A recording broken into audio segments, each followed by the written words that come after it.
There's been a lot of different diets over the years.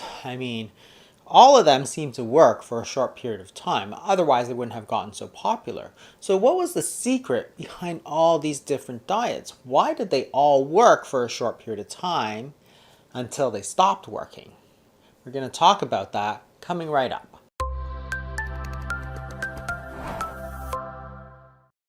When you look at the number of diets through the years, it's gone through several trends. And some of them have been completely opposite of one another, yet for some reason they seem to have worked.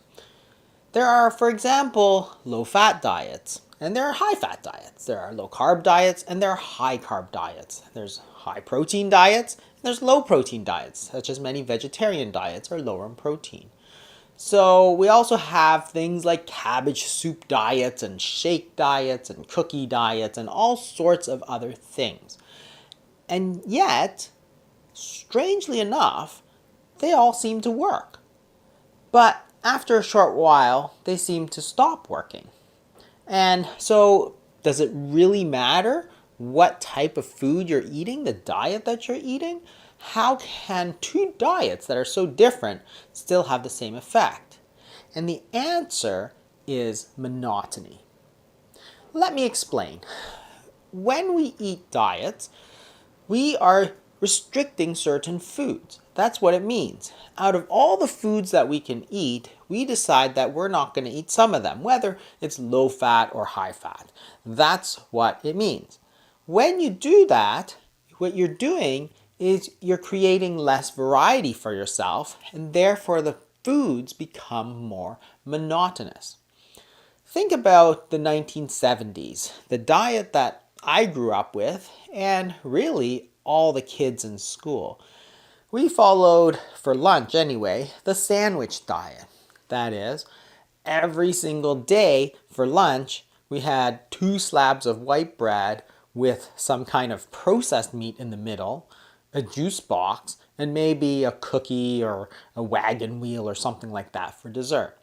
And it was all brought in a brown bag, and later you'd bring it in a lunchbox, for example. But it was the same every single day, Monday to Friday, for virtually the whole year for 10 or 15 years in a row.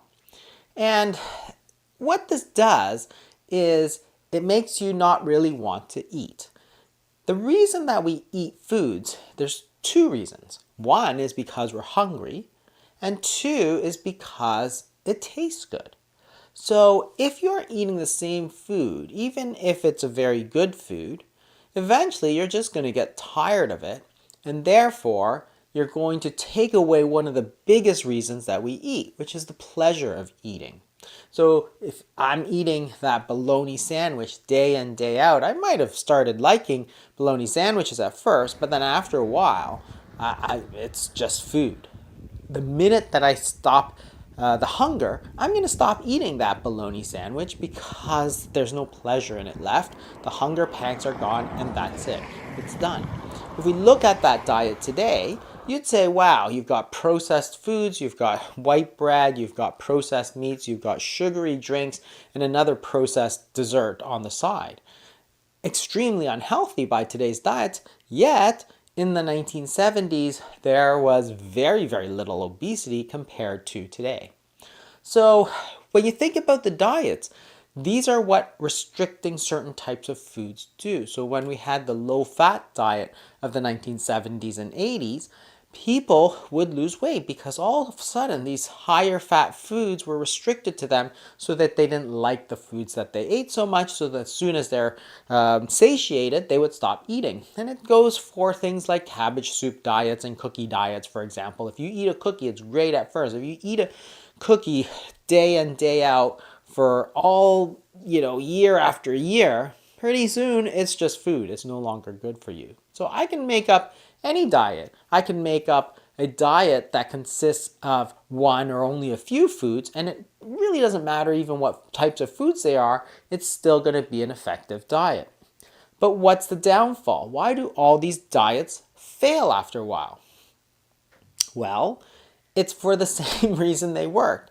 they take away the pleasure of eating. And therefore, after a certain period of time, people think, well, I don't really want to restrict myself so much. I want to eat bread, or I want to eat fatty foods, or I want to eat high carb or low carb, or high fat or low fat, or high protein or low protein. So then they just abandon the diet, and as soon as you do that, then the weight starts to come back. When we look at the obesity epidemic today from that standpoint, we can then say what's different about today compared to, say, 50 years ago in the 1970s when we didn't have so much obesity. A lot of people say, well, it's willpower, but I don't think it's a willpower because this has affected all of North America and now pretty well all over the world. So we can put it down to 3 factors which are related to the monotony. One is the explosion of worldwide cuisine. When you look at the 1970s, cuisine was still fairly regional. So people in the United States would eat a certain thing, and different parts of the United States would eat different things.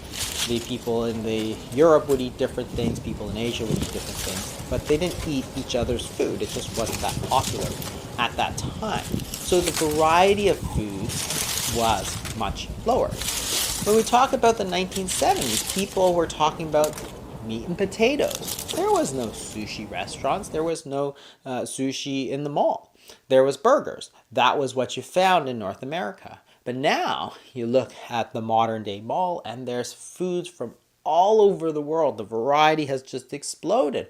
There's Japanese food, there's Asian food, there's Indian food, there's food from all corners of the world, and it's all delicious. But because it's also new and provides variety, the pleasure that you get from eating these foods is always there because it's always something different. You look at the supermarket too. You have food from all over. You have pink pineapples, and you have longans, and you have rambutans, fruits that you never used to see in the supermarket. You have fresh fish from flown in daily at my local supermarket. So there is so much more things that you can eat today than before. And what that's translated to is that people are going to eat more because they're eating for the pleasure of eating as opposed to just making sure that they're no longer hungry. The second thing that has changed today compared to the 1970s is the convenience and the cost. If it's not convenient to eat a food, you're not going to eat it.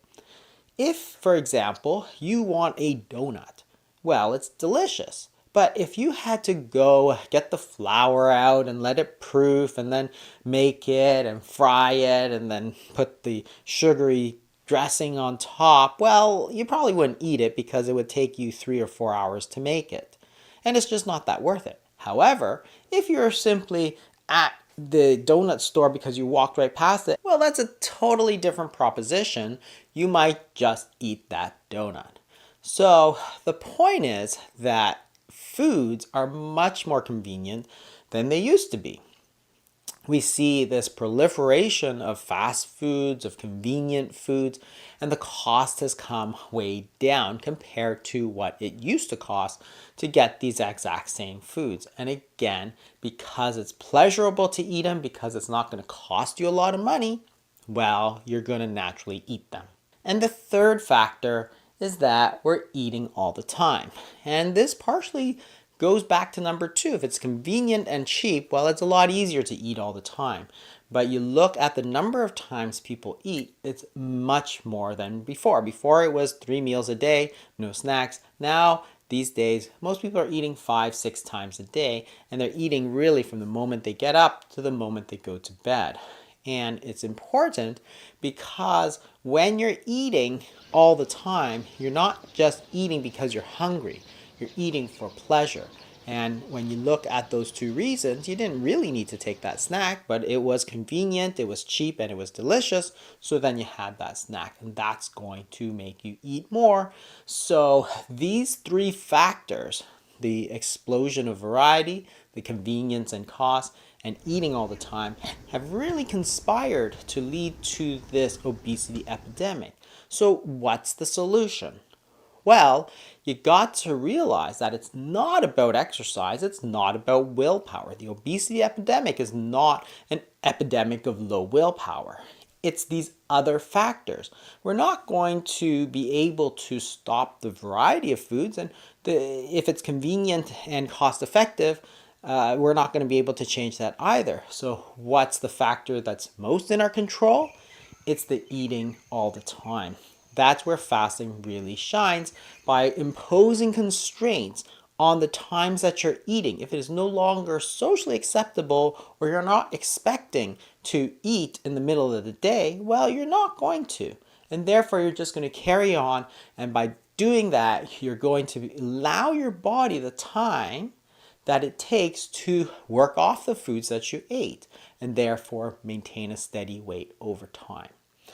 So when you're thinking about the way that we developed obesity, it really gives you insights into how you're going to change your schedule so that you can lose that weight.